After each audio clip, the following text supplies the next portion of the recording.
Et bonjour, j'espère que vous allez bien et qu'on m'entend correctement. Hop. Bienvenue pour ce live un peu décalé puisque on n'est pas mercredi mais lundi. Mais comme vous l'aurez sans doute compris, eh bien cette semaine je ne serai pas disponible mercredi. Du coup, j'en profite puisque j'ai un peu plus de temps cet après-midi pour rattraper ce live-là. D'autant plus que la semaine dernière, je pouvais pas faire de live pour des raisons très techniques, puisque ma connexion était un peu pourrie. En tout cas, cette semaine, tout va bien. On a de nouveau la fibre dans ce nouvel appart, donc c'est cool. Et puis, du coup, une connexion qui est probablement la connexion la plus rapide que j'ai connue de ma vie.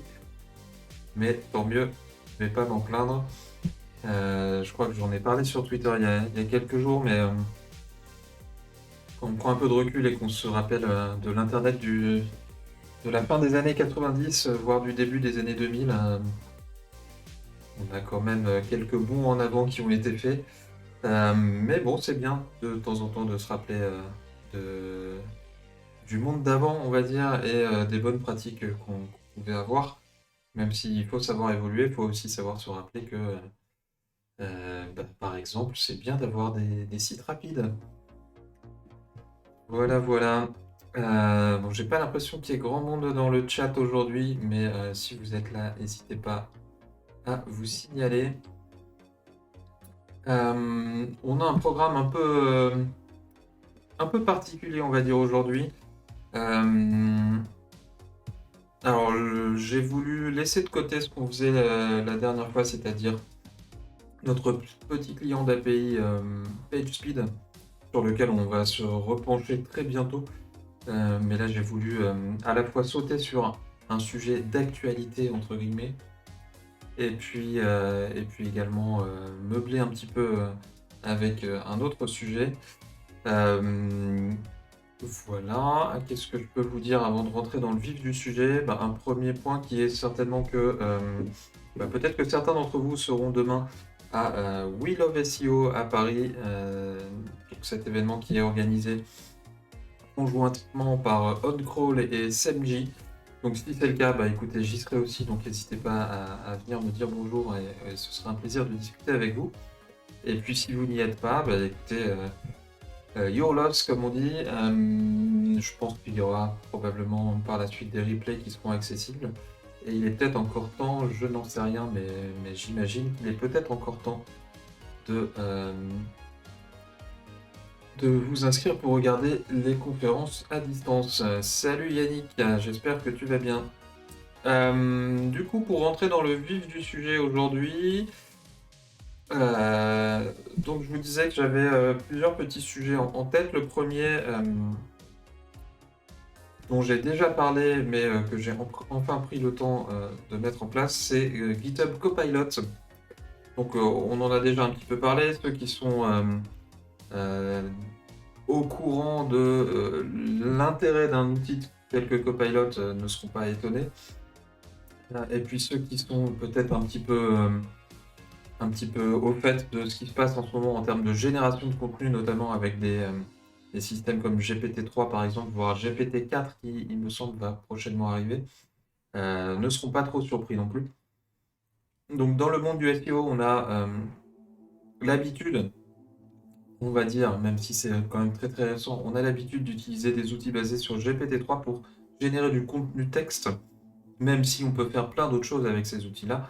J'en parle pas trop pour l'instant parce que je pense que je consacrerai probablement un ou plusieurs épisodes à ces problématiques-là.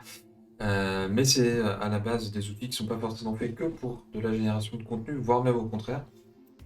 Euh, et du coup, on a GitHub, donc GitHub dont on a déjà parlé, qui est un outil très très très intéressant et important pour beaucoup de développeurs, puisqu'il nous permet notamment d'aller sauvegarder notre code et puis avoir un suivi des versions, de pouvoir gérer des branches, c'est-à-dire des versions parallèles d'un même projet, etc. Donc GitHub, qui aujourd'hui d'ailleurs appartient maintenant, il me semble, à Microsoft. GitHub a proposé, il me semble, en courant d'année 2022, mais peut-être que c'est un peu plus ancien que ça encore, un outil qui au départ était en bêta et qui maintenant est public, qui s'appelle Copilot. Qu'est-ce que c'est que Copilot? C'est, alors il parle de AI pair programmer, c'est-à-dire de binôme de programmation sous forme d'intelligence artificielle. Concrètement, c'est ni plus ni moins qu'un outil qui va se brancher sur notre éditeur de code, notre IDE, notre outil préféré, on va dire, en tout cas s'il est compatible, et nous permettre de gagner du temps sur la génération de contenu en termes de code. Donc on a une petite démo ici, et puis après j'essaierai de vous en faire une en vrai. Alors là, on doit être sur du JavaScript, et on voit que alors si je fais le replay, donc on a a priori le développeur qui commence à décrire ce qu'il veut faire et puis à nommer une fonction, et puis Copilot qui vient lui proposer une solution. C'est en général comme ça que ça se passe. On va voir que c'est pas toujours si simple que ça, on le verra je pense par la pratique. Mais en tout cas, ça reste quand même quelque chose qui va nous faire gagner beaucoup de temps. Alors, Yannick nous demande si c'est compatible avec Dreamweaver. Alors, Dreamweaver, j'avoue, je ne l'ai pas utilisé depuis, je pense, 2007 ou 2008, donc je ne sais même pas si ça existe encore. Mais il me semble que sur cette page-là, quelque part, il doit y avoir la liste des éditeurs qui sont compatibles. Donc, tu pourras aller chercher Yannick et regarder ce qu'il en est. Je vais essayer de faire un copier-coller pour vous envoyer l'URL de Copilot, comme ça, pour une fois, je ferai à peu près bien mon travail. Ah, et ça ne veut pas fonctionner comme d'habitude. C'est les joies d'avoir deux ordinateurs.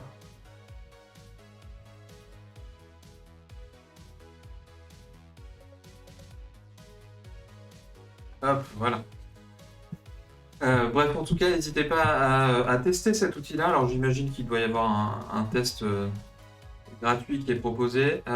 Et puis, il y a maintenant une version payante également. De mémoire, c'est quelques dizaines d'euros par an. Et j'avoue que personnellement, j'ai pas hésité à sauter le pas. Et on va voir très très rapidement pourquoi, puisque du coup, je l'ai ajouté sur mon éditeur qui est, pour rappel, Visual Code Studio.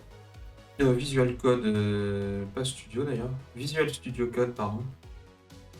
VS Code pour les intimes. Donc en fait, c'est très très simple à activer pour le coup. Il suffit d'aller installer l'application qui s'appelle Copilot, GitHub Copilot, voilà. Donc là, moi, je vois qu'elle est installée. Il suffit d'installer ça, il va très vite vous proposer de vous authentifier sur GitHub pour faire la liaison entre VS Code et puis votre compte GitHub. Et une fois que c'est fait, je peux cacher ça et on va voir que ici j'ai une petite icône qui apparaît qui me propose d'activer Copilot. Il suffit que je clique dessus, c'est activé. Et maintenant, je peux commencer à faire du Python. Donc, je vais peut-être devoir lui dire que je fais du Python déjà. Hop, voilà. Et maintenant, si je me mets à faire une fonction pour extraire le nom de domaine d'une URL, par exemple. Alors, je vois déjà qu'il me propose d'ores et déjà des suites possibles à mon commentaire, mais c'est pas ça que je veux faire. Voilà, là par contre il a compris ce que je voulais faire. Et donc si je l'appelle getDomain de URL, voilà ce qu'il me propose. Donc là il suffit que j'appuie sur la touche Tab de mon clavier, hop, et tout ça est accepté comme étant du code. Alors c'est bien beau, mais dans ces cas-là, moi je vous encourage quand même à regarder un petit peu le code qui vous est proposé. Ici, alors ça m'a l'air assez clair et assez efficace. On commence par retirer le protocole au début de l'URL, donc HTTP ou HTTPS. Et puis ensuite, on va utiliser la fonction split pour découper notre chaîne de caractères en fonction du caractère slash ici et prendre le premier élément de cette liste. Donc a priori, ça m'a l'air tout à fait fiable comme fonction.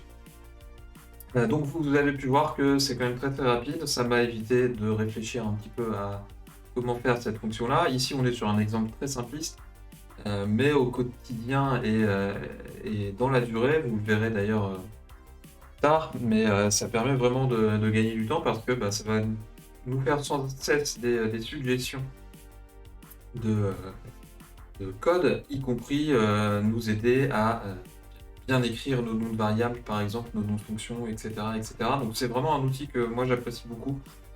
Ce serait difficile, pour moi en tout cas, de mesurer le gain de productivité qu'un outil comme celui-là permet.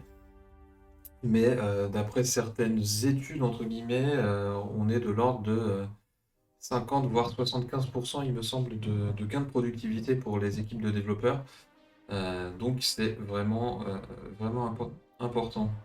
Alors là, je sais pas pourquoi il me propose par exemple un nouveau commentaire ici, mais bon, on va le calmer un petit peu. Bref, voilà pour ce premier sujet. Comme je vous l'ai dit, donc pour moi c'est vraiment impressionnant et probablement plus marquant finalement, parce que j'y suis directement confronté quotidiennement. C'est plus marquant pour moi que le fait de générer du contenu parce que il y a, à mon goût en tout cas, à mon avis, moins de choses à jeter, on va dire, dans tout ça, que dans de la génération de contenu sur lequel il faut être beaucoup plus pointilleux et où la prise en main est un peu plus complexe. Mais en tout cas, donc quand je parle de génération de contenu, je parle de génération de texte, dans le but d'être par exemple publié sur des PBN ou ce genre de choses. Je pense que vous faites du SEO, donc vous savez de quoi je parle.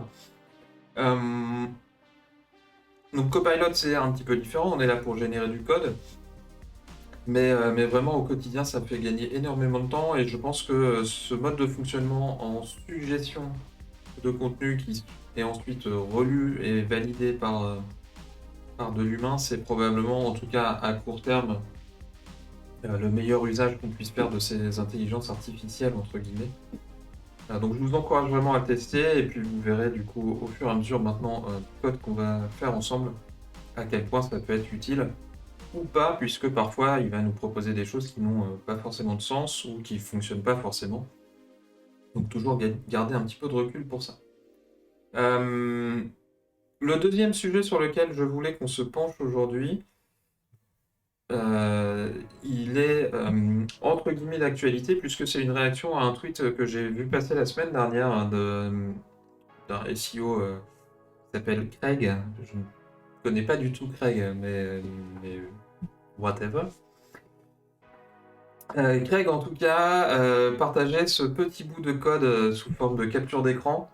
En gros, pour avoir un petit peu échangé avec lui, donc il avait besoin de générer un sitemap pour une liste d'URL. Et il a fait ce petit bout de script en Python pour le faire assez rapidement.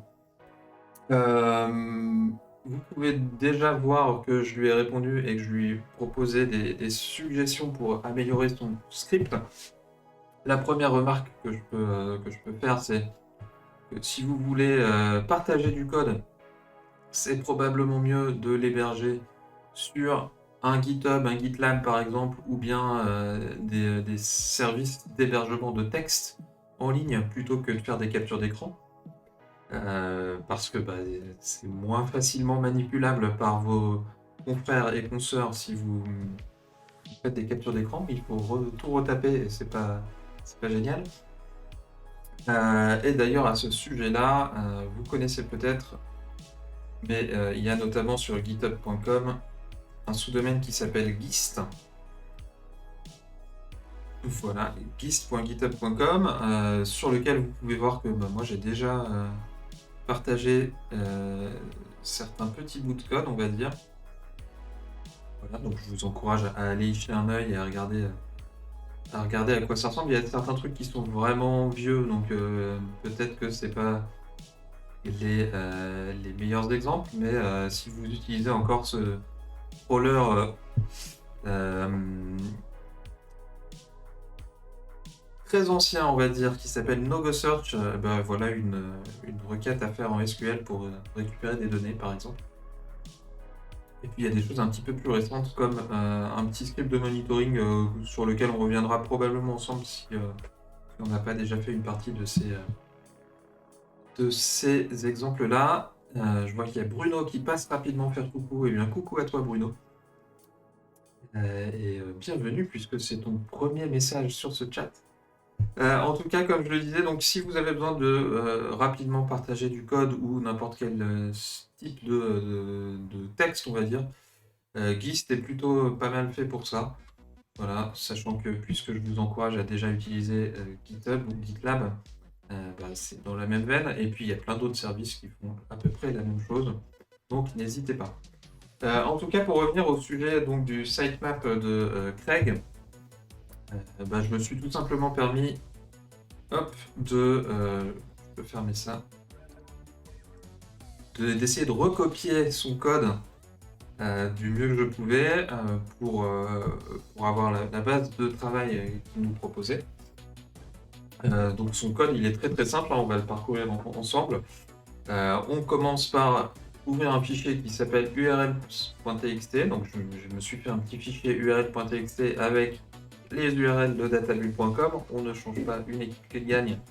Et cet exemple-là, il est bien pratique dans tous les sujets qu'on a besoin de faire. Donc on commence par lire ce fichier-là avec cette ligne ici qui en gros va lire toutes les lignes du fichier, donc f.readlines, et les stocker dans une variable qui s'appelle URL, qui va nous fournir une liste des lignes, on va dire. Et puis ensuite, pour chaque ligne, on va aller écrire dans une autre liste notre code XML qui va constituer notre fichier sitemap. Donc je vous laisserai aller réviser le protocole sitemap si vous avez du mal à comprendre le XML. Et voilà, tout simplement, ça va être une liste des URL assez basique. Et puis ensuite, il va rajouter le balisage de doctype et puis d'entourage, on va dire, c'est-à-dire le lien vers la définition du schéma qu'il utilise pour définir son naming space en XML. Alors là, je rentre dans des détails qui n'intéressent pas grand monde, mais voilà. Et puis également la fin du fichier, bref, pas très intéressant. Et le dernier point qui est important, c'est qu'ensuite il va écrire le contenu de cette grande chaîne de caractères XML sitemap dans un nouveau fichier qu'il appelle sitemap.xml. Voilà, donc c'est très très basique.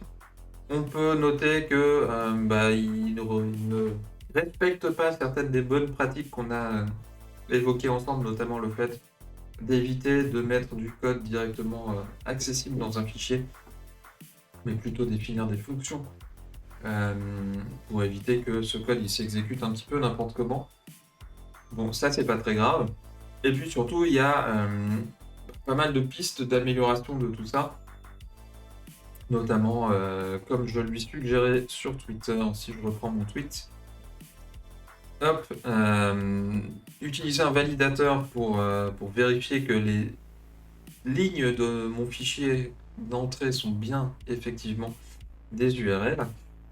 Et puis regarder également les codes réponses de ces URL pour éviter d'ajouter dans un sitemap des URL qui ne répondent pas en 200, auquel cas Google ne va pas être content et nous envoyer des erreurs dans Search Console. On pourra aller plus loin en fonction du temps qu'on aura, mais du coup ce que je vous propose aujourd'hui c'est de reprendre ce code là et puis d'essayer de l'améliorer un petit peu ensemble. Et pour commencer, puisque a priori j'ai tout ce qu'il faut, on va commencer par l'exécuter. Donc je me suis créé comme d'habitude un petit environnement Yanv que j'ai appelé sitemap, voilà. Ah, pardon. Donc je suis toujours en version Python 3.10.6 puisque je n'ai pas encore accès au 3.11 sur PyEnv, mais ça va venir. Pas d'urgence a priori. Et du coup, si je lance mon fichier que j'ai appelé make sitemap. Ah, j'ai une petite erreur, donc ça commence bien.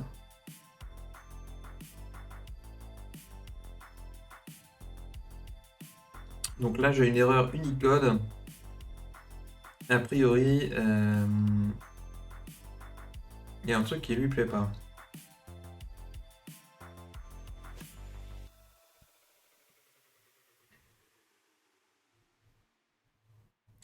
Donc là, on est en ligne 6 de mon fichier. Donc c'est cette ligne-là.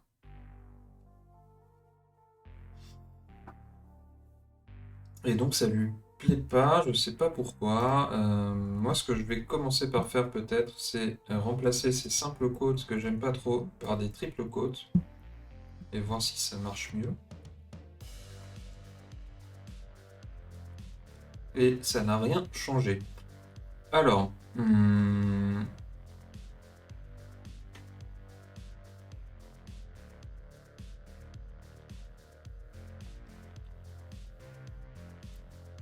un peu étrange.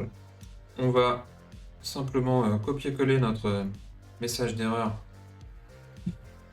dans Google comme d'habitude et aller regarder sur Stack Overflow ce qu'il nous propose. Alors, on a Bruno qui nous demande si j'ouvre en UTF-8 par défaut. Alors, il me semble que oui, et de toute façon, je suis bien ici en UTF-8, donc a priori, il n'y a pas de doute. Je vais regarder si mon fichier d'entrée est bien en UTF-8 aussi, et c'est bien le cas. Donc, je pense pas que ça vienne de ça. Je vais fermer ce fichier-là qui ne sert à rien. En tout cas, qu'est-ce qu'on nous dit sur Stack Overflow? Bon, on est sur Windows, blablabla, peu importe.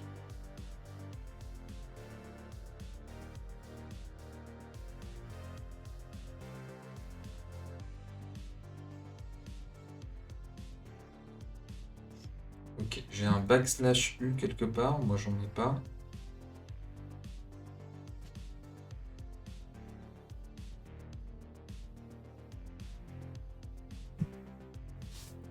Là, je crois que j'ai une petite erreur de code. Hop.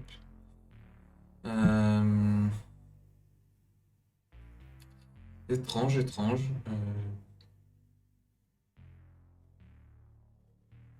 Ah, ça y est, j'ai compris.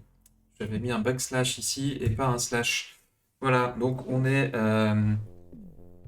Ouais, bah, bien vu, être heureux, je sais pas. Bienvenue d'ailleurs à toi. Bien vu, je l'ai vu à peu près en même temps, je pense. Donc voilà, on est sur un exemple typique de pourquoi c'est mieux de partager du code sur des outils qui sont faits pour partager du code plutôt que des captures d'écran. Voilà, ça m'aurait évité d'avoir cette petite erreur. Mais du coup, c'est un bon exemple. Et on peut recommencer. Hop, et voilà. Donc là, si je fais un petit ls, je vois que j'ai un fichier sitemap qui est apparu. Et qu'est-ce que j'ai dans mon sitemap? J'ai un fichier sitemap qui respecte exactement ce que je lui ai demandé de faire. Voilà, donc tout à fait correct. Alors j'en profite pour préciser un truc qui peut être utile et qui n'est pas forcément très connu de beaucoup de SEO, c'est que en fait faire un sitemap comme ça où on va simplement préciser la loc d'une URL, bon c'est joli, mais ça sert à rien. Dans le sens où, et là je vais essayer de vous retrouver la doc officielle voilà, sur Google. En fait, on peut envoyer, au lieu de fichiers sitemap XML, on peut envoyer des fichiers sous format texte qui sont simplement une liste d'URL. Alors, je sais plus où c'est cité exactement dans... ah, voilà. Voilà, on peut envoyer une simple liste d'URL dans un fichier texte et considérer que c'est un sitemap. Donc, c'est notamment utile si, d'une part, vous n'avez pas forcément d'infos supplémentaires à part l'URL à ajouter, même si on sait qu'on peut ajouter pas mal d'infos, et notamment, ce que moi je trouve assez utile avec les sitemaps, c'est tout ce qui va concerner les hreflang, par exemple. Mais si vous n'avez pas d'infos, bah, vous pouvez simplement envoyer ce fichier-là directement, le signaler comme sitemap à Google Search Console, et Googlebot va venir faire son affaire avec ça. Donc, c'est assez utile pour les petits besoins et aussi lorsqu'on a vraiment des gros volumes d'URL à envoyer, puisque on le sait que on a des limites en termes de nombre de lignes et en termes de volume également, qui sont précisées ici justement. Donc un sitemap, il ne doit pas dépasser les 50 mégaoctets ou 50 000 URL. Évidemment, on peut passer par des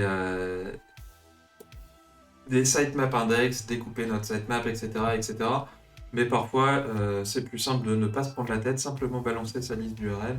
Et en plus, on n'aurait pas besoin de faire un script en Python. Mais bon, puisque je suis lancé là-dedans, je vais quand même continuer. Donc a priori, le script marche très bien, pas de souci là-dessus. Mon sitemap, il est bien généré.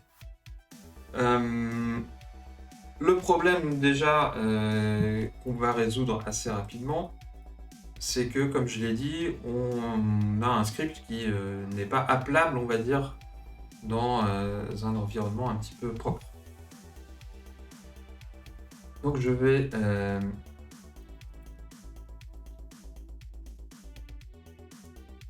refaire la même chose que ce que je fais d'habitude, c'est-à-dire que je vais utiliser donc cette forme de code que vous avez déjà vu passer pas mal de fois, qui va lancer l'exécution d'une fonction uniquement si le script est appelé directement. Donc on va comme d'habitude appeler cette fonction main, et puis tout ça je vais l'englober dans une fonction que je vais appeler main également. Hop, voilà.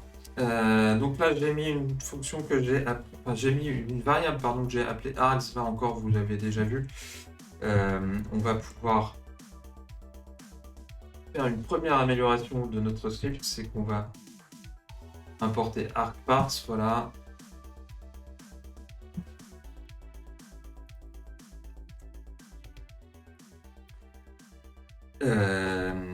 Et du coup, on va pouvoir variabiliser à la fois l'entrée, c'est-à-dire la liste des URL, et puis le nom du fichier sitemap. Et comme je vous le disais, on est maintenant avec Copilot, et vous pouvez voir que dans les deux cas, il m'a proposé directement les lignes que j'aurais pu ajouter. Donc c'est pas forcément ce que moi j'aurais fait directement, j'aurais probablement nommé ça input et output. Après, je peux sans problème le faire directement ici. Mais on pourrait avoir l'impression, en tout cas, qu'il lit dans mes pensées. C'est presque le cas. Et c'est ça qui est vraiment impressionnant, on va dire, avec GitHub Copilot. C'est que ça permet vraiment de gagner énormément de temps. Et là, vous voyez, je n'ai même pas commencé à taper une ligne qui me propose déjà ce que je vais taper. Alors, être heureux nous dit vive GitHub Copilot. Il propose souvent des trucs bons ou très proches. Et oui, c'est exactement ce que je disais tout à l'heure. Ça fait vraiment gagner du temps. Et puis évidemment, si j'ai juste à remplacer les noms des variables ou quelques petits détails dans un code qui est déjà en grande partie fourni, je vais gagner du temps. Je pense que on atteint des limites avec Copilot lorsqu'on commence à rentrer peut-être dans des sujets un peu plus complexes ou des systèmes qui sont un peu plus complexes et où il y a un peu de ce que je vais dire du legacy, c'est-à-dire des environnements avec beaucoup de code et beaucoup de classes spécifiques, etc. Où là, je trouve que Copilot a parfois un petit peu du mal à s'y retrouver. En tout cas, sur des petits scripts comme celui-ci, où c'est vraiment très simple, on n'a pas de souci à se faire. Donc, en tout cas, pour revenir à nos moutons, j'utilise argparse pour avoir des arguments en ligne de commande et pouvoir peut-être utiliser différents noms d'URL. Maintenant, il va falloir que je m'en serve ici. Donc, déjà, en ouvrant le bon nom de fichier ici. Donc, je l'ai bien appelé input, c'est parfait. Et puis, pareil ici. Et voilà. Il y a un autre point que je voulais rapidement aborder parce que moi, je n'en étais pas très fan. C'est le fait que ici on ait mis un A plutôt qu'autre chose pour ouvrir le fichier. Donc, en fait, quand on ouvre un fichier avec Open, on a plusieurs options qu'on peut mettre sous forme de lettres ici, donc notamment R si on veut l'ouvrir en lecture seule. On peut également utiliser A pour append, c'est-à-dire pour ajouter des lignes à la fin du fichier. Et ici, je trouve que c'est un petit peu risqué de faire ça puisqu'on définit déjà toute la syntaxe du sitemap. Donc moi, je l'utiliserai plutôt le W pour write, c'est-à-dire pour écrire directement. Alors ce que le W va faire, c'est que en fait, il va remplacer le contenu du fichier si le nom de fichier est déjà utilisé. Donc ça peut être risqué si vous réécrivez, on va dire, sur des fichiers déjà existants. Mais si c'est pas le cas, eh ben, ça vous permet d'éviter de rajouter, dans notre cas ici, des informations qui ne sont pas tout à fait correctes. Donc voilà déjà pour ça, et je pense que on peut s'en donner le cœur net, mais si je relance mon script maintenant, ça marche tout seul avec les arguments par défaut. Je vais retirer le sitemap pour qu'on en soit sûr, et puis je peux utiliser mon input égale URL et mon output. Hop. Et voilà, tout a bien marché. Et pas de changement dans la liste de mes URL. Donc, petite amélioration plutôt cosmétique, on va dire, mais qui fait quand même plaisir et puis qui peut être utile, mine de rien, parce que en général, on a quand même souvent besoin de gérer plusieurs sitemaps. Et on va pouvoir se pencher maintenant dans les autres améliorations qu'on proposait, c'est-à-dire utiliser un validateur et puis tester les codes réponses de ces URL-là. Alors, on l'a déjà utilisé ensemble, mais moi j'aime bien utiliser cette librairie de validation pour les URL, donc Validator Collection. Et puisque je vois que le temps passe, je vais aller assez vite là-dessus. On va simplement l'installer avec pip comme d'habitude. Voilà, et puis on va également installer request, comme ça on pourra faire nos tests de code réponse dans la foulée. Donc Validator Collection, je me rappelle jamais exactement comment ça marche, donc j'aime bien aller regarder dans les documentations. Mais je pense qu'on va trouver assez vite un exemple de validation d'URL.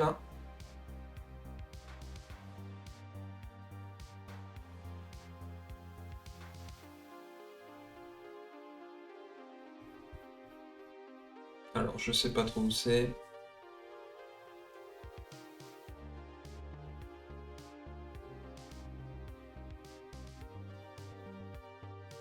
Alors, je crois qu'il y avait un tableau avec voilà, la liste des choses qu'on peut tester. Validators Reference. URL. Et on n'a pas d'exemple. Ah, c'est dommage. En tout cas, je pense qu'on va pouvoir importer. Ah, j'ai pas les bons raccourcis par rapport à ceux dont j'ai l'habitude sur cette machine. Toujours un petit peu perturbé. Hop, on va pouvoir importer notre validateur. Je pense pas que j'ai besoin de checkers. Hop.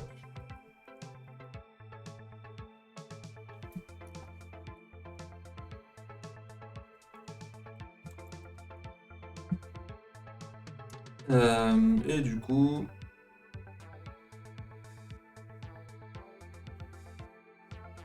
on va s'inspirer en fait de cette structure-là, donc c'est-à-dire qu'on va faire un try except. Il faudra trouver la bonne valeur d'URL.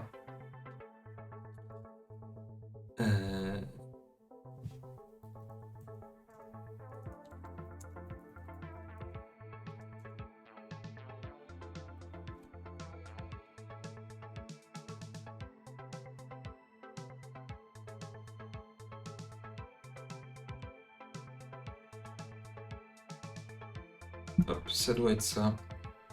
Je vérifie que ça ressemble à peu près à la syntaxe. Oui, ça ressemble à la syntaxe.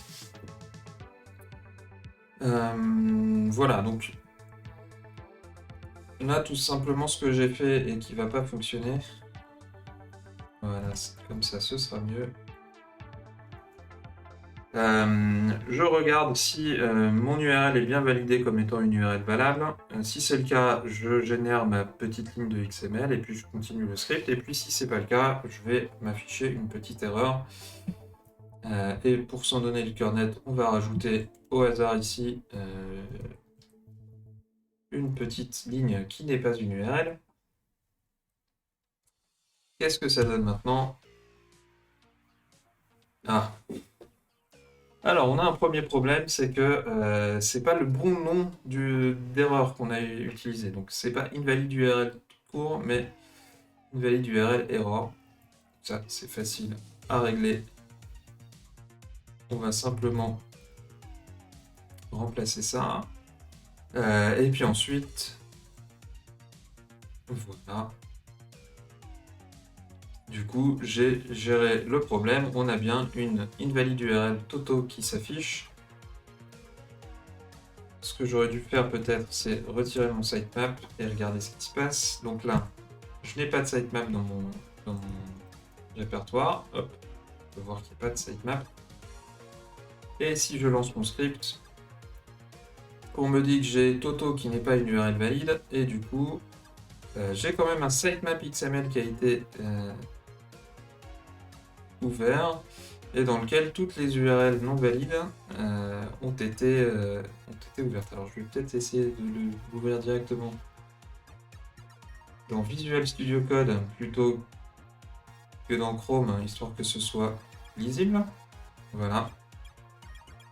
Donc en gros, là j'ai un script qui va exclure toutes les lignes dans mon fichier d'entrée qui ne sont pas des URL et ne pas les intégrer dans mon sitemap.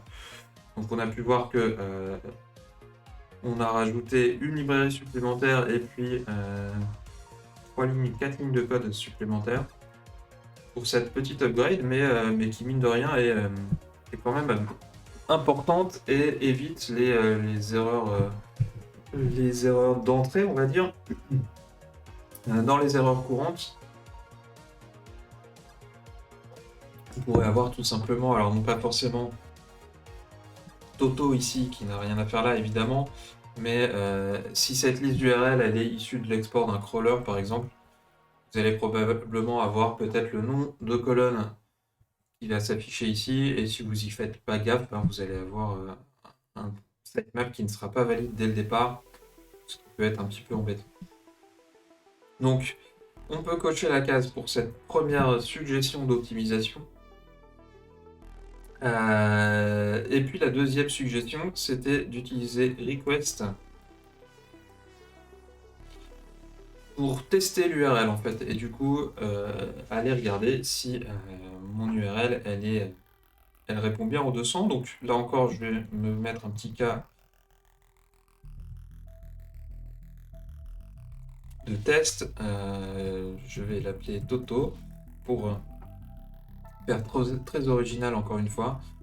Vous aurez probablement remarqué que j'aime bien tester mes trucs avec des noms de variables très très recherchés. Et du coup, si on se remet dans notre code, donc à ce stade, on va avoir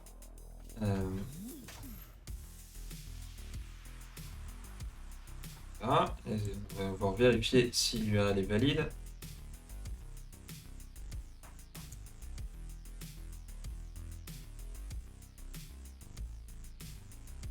Voilà.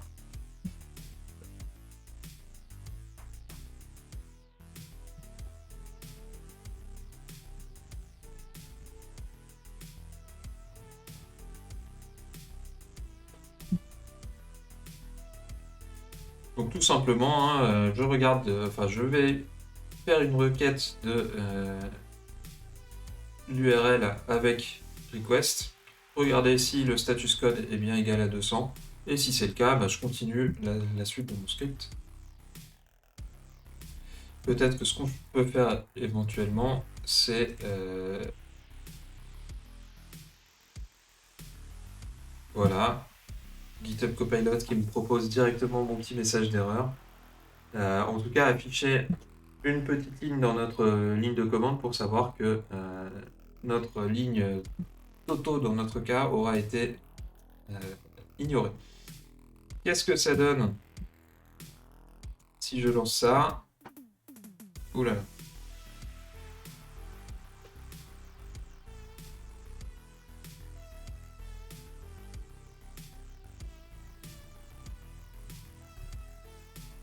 Alors là, j'ai un truc chelou. J'ai toutes mes URL qui renvoient un code réponse 406. Alors, qu'est-ce que c'est que le code réponse 406? On avait un échange tout à l'heure sur Twitter avec un confrère sur les codes réponse à utiliser dans tel ou tel cas. 406, concrètement, qu'est-ce que ça veut dire? Je n'en ai aucune idée, mais c'est pas acceptable. Alors, dans notre cas, puisque on a des URL qui sont tout à fait correctes, si je vais sur databull.com, alors là ça marche pas, mais peut-être que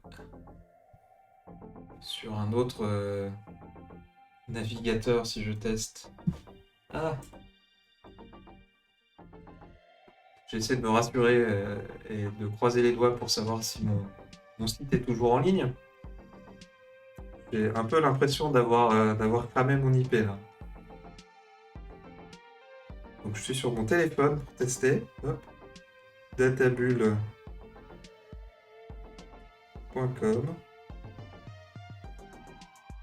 Ok, tout fonctionne. Tout va bien. En gros, ce qui se passe a priori, et je pense que le fait que mon navigateur ne m'affiche rien le prouve, c'est que j'ai probablement cramé mon IP vis-à-vis de l'hébergeur de mon site en faisant trop de requêtes trop rapidement. Donc il va falloir essayer de résoudre ça.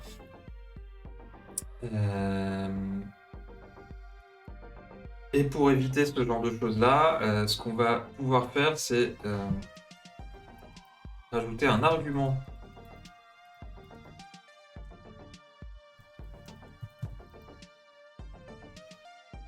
qu'on va appeler délai.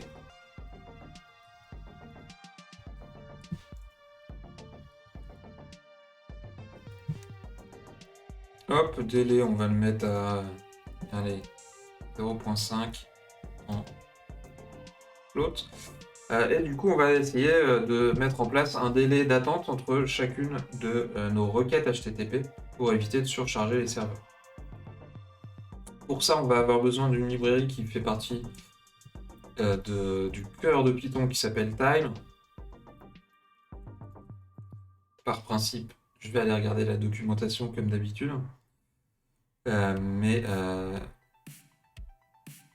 vous allez voir que c'est assez intéressant comme librairie. Alors il y a plein de trucs qu'on peut faire avec Time pour avoir le moment, c'est-à-dire l'horaire ou le timestamp ou ce genre de choses dans plein de fuseaux horaires différents, etc. On va également pouvoir manipuler un petit peu des formats d'affichage de ces times.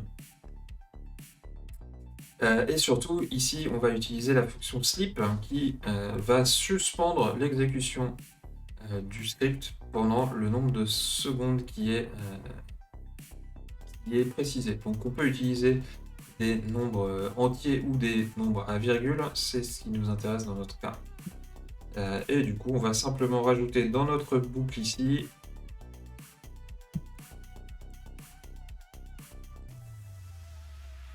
un petit time.sleep de args.delay pour lui demander d'attendre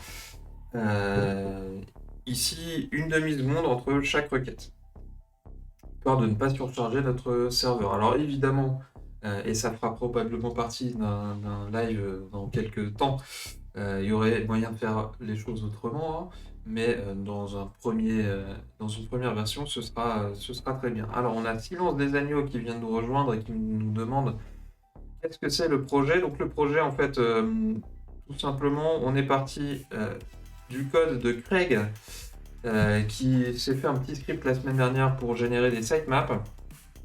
Et puis on essaie de voir ensemble comment on peut améliorer tout ça en modifiant un petit peu des choses. Donc comme tu peux le voir, on a déjà fait quelques trucs en plus. Alors le souci c'est que entre temps je me suis fait bannir mon IP de mon propre site, donc c'est un petit peu embêtant.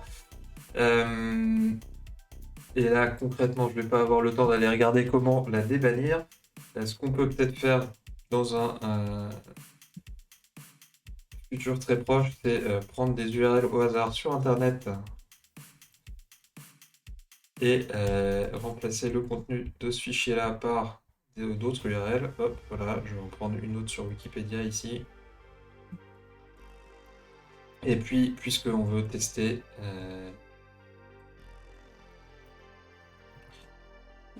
je vais générer une URL qui n'a aucun sens. Est-ce que, du coup, notre script va marcher ici avec un délai?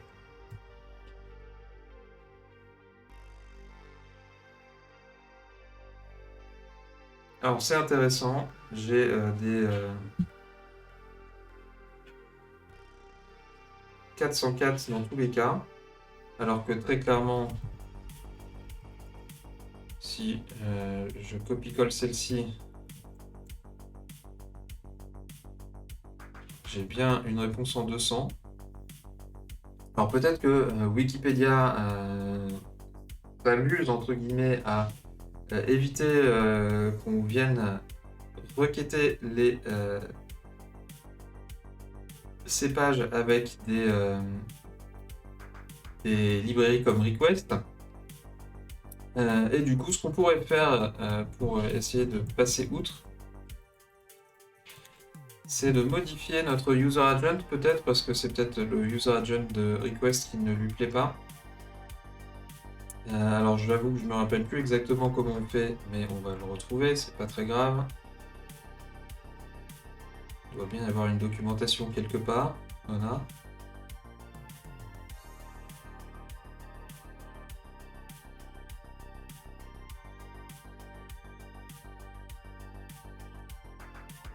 Voilà, donc dans les headers, on va pouvoir spécifier un user agent. Voilà. Et on va essayer de faire ça. Hop.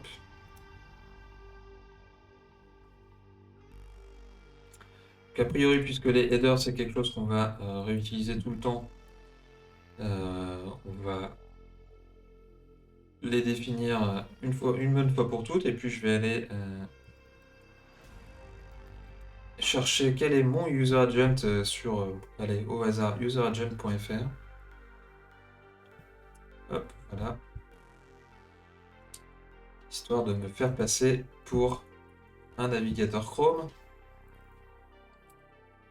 Hop, et du coup, il va me suffire de rajouter hop, un petit A ici aussi. Et a priori, c'est bien ce qu'on me dit de faire dans la doc.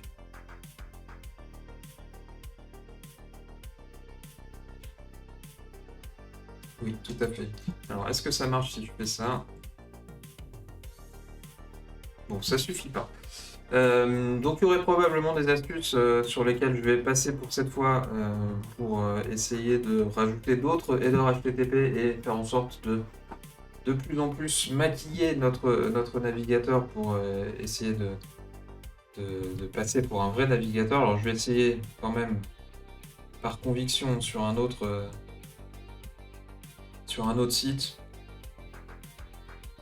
Allez.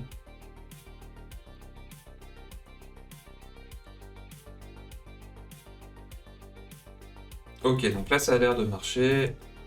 Et si je code, si j'ouvre mon sitemap, j'ai bien mon sitemap qui a été généré. Alors évidemment, là j'ai pris des URL au hasard, donc ça n'a pas vraiment de sens. Mais on voit que mon code fonctionne bien. Donc la limite de tout ça, et qu'on pourrait gérer de différentes manières, c'est le fait de passer outre les protections anti-crawl, anti-scrapping qui existent. Là-dessus, certains d'entre vous sont déjà probablement un petit peu expérimentés et du coup, je les laisserai s'amuser avec ça. Et puis pour les autres, je pense qu'on aura l'occasion de creuser un petit peu ces sujets-là petit à petit. En tout cas, on a un script maintenant qui a l'air a priori fonctionnel et dont on va pouvoir se servir pour aller un peu plus loin. Moi, il y a également un autre sujet que je voulais creuser avec cette idée de générateur de sitemap, c'est que je pense qu'il y a probablement des choses qui existent déjà en fait en Python. Donc, on va commencer à chercher un petit peu. Là, je tombe sur un pipey.org qui me parle de Ultimate Sitemap Parser. Alors, c'est pas exactement ce que je voulais, mais on va voir ce que ça donne. Je pense que c'est plutôt quelque chose qui parse les sitemaps plutôt qu'il ne les génère.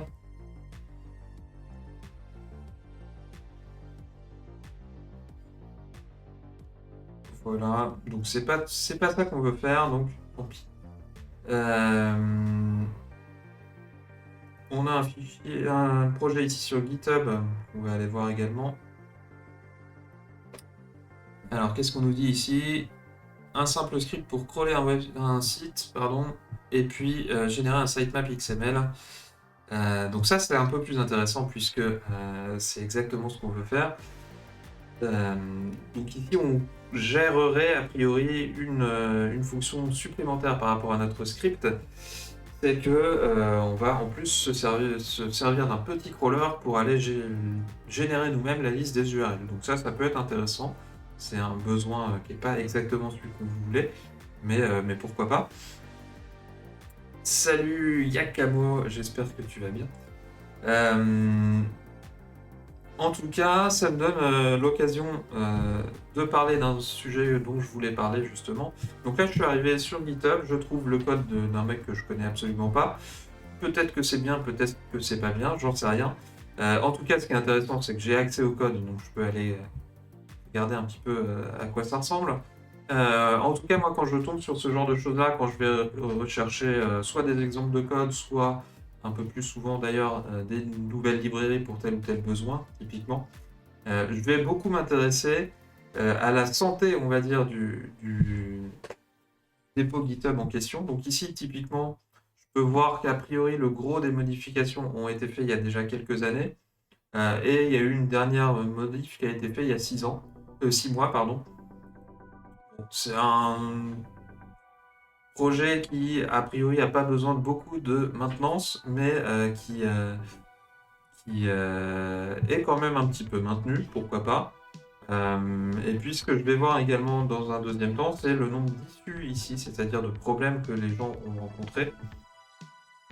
Et là, je peux voir qu'il y a pas mal de questions qui sont restées plus ou moins sans réponse, puisque on a des questions ici au mois d'août, personne n'a l'air de trop s'en occuper, etc. Donc a priori, c'est un projet qui n'est pas très actif. Dans notre cas, c'est probablement pas très important, donc on pourrait quand même aller creuser un petit peu dedans. Par contre, si on va commencer à chercher des librairies ou ce genre de choses-là, pour moi, ça commence à être un peu du no-go de voir que je suis sur des projets qui sont mis à jour une fois tous les 6 mois, par exemple, et sur lesquels il n'y a pas vraiment de support qui est réalisé. Alors, on pourrait discuter longuement de qu'est-ce qu'on peut faire dans ces cas-là. Est-ce qu'on cherche une autre librairie? Est-ce qu'on essaie de s'impliquer soi-même dans le maintien et la mise à jour de cette librairie? Là, ce sera à vous d'en décider.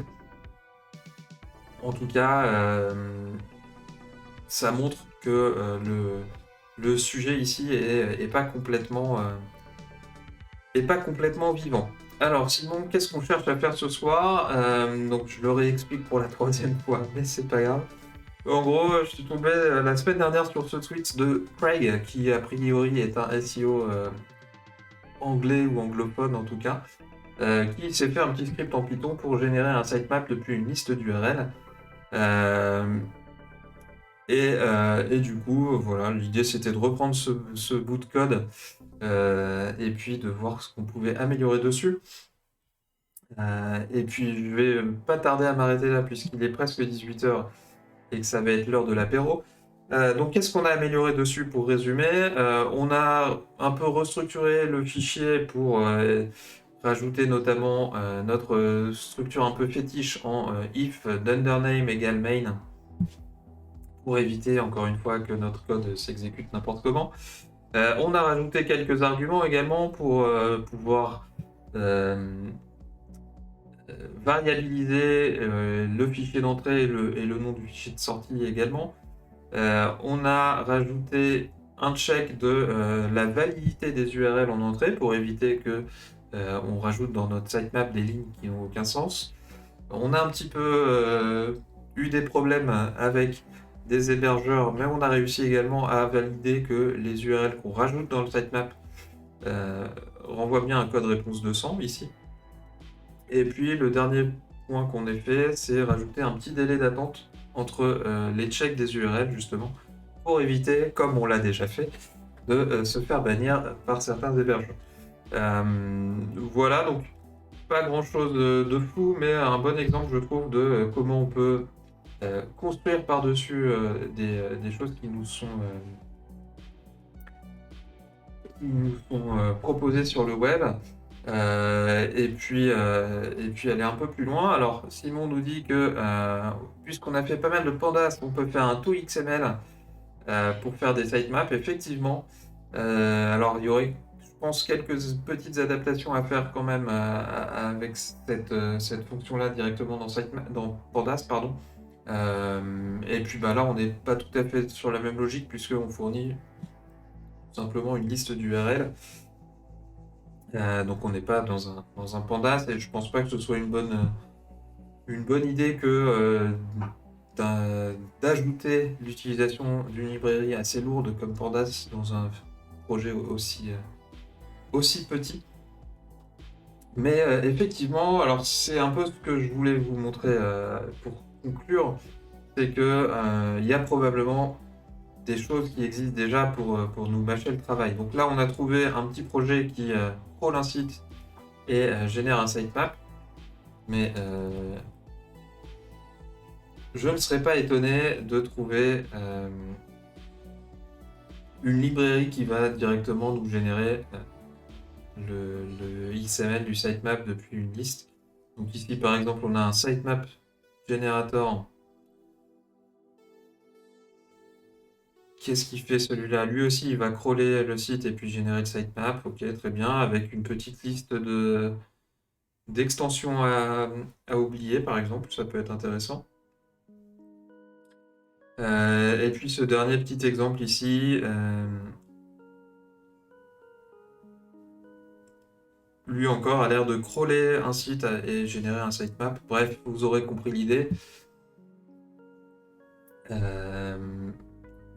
Il y a déjà d'autres exemples qui existent. Ici, on a une idée qui est assez intéressante puisqu'on a du multithread. Donc ça, c'est un des sujets qu'on verra probablement dans quelques temps.